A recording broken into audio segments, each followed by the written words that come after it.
Vaishnavi recording studio Akhatwara. Music director Roshan Pandey. माँ मुझे अपने आंचल में छुपा ले, गले से लगा ले कि और मेरा कोई नहीं। माँ मुझे अपने आंचल में छुपा ले, गले से लगा ले कि और मेरा कोई नहीं।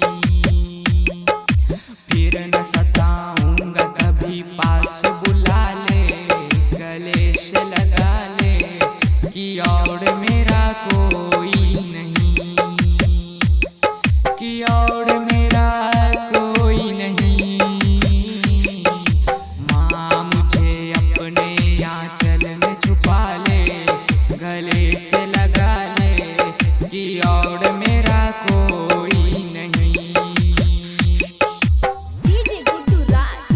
Vaishnavi recording studio Akhatwara. Music director Roshan Pandey.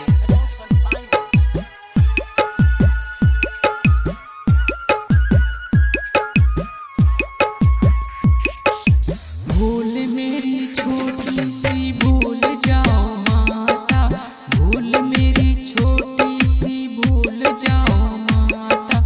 ऐसे कोई अपनों से रूठ नहीं जाता, रूठ गया हूँ मैं, तू मुझको मना ले, गले से लगा ले कि और मेरा कोई नहीं।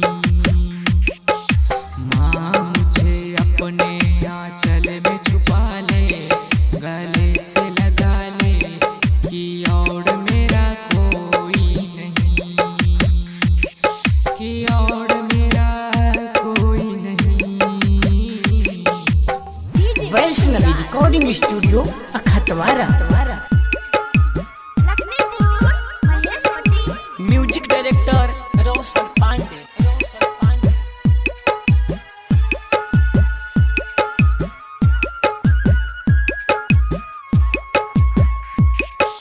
ना तो यहाँ अंधियारा ना यहाँ जोत है, ना तो यहाँ अंधियारा ना यहाँ जोत है, ना तो यहाँ जीवन है ना यहाँ मौत है।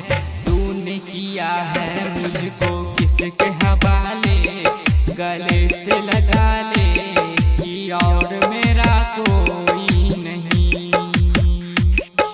माँ मुझे अपने आंचल में छुपा ले, गले से लगा ले कि और मेरा कोई नहीं, कि और मेरा कोई नहीं। Vaishnavi recording studio अखतवारा।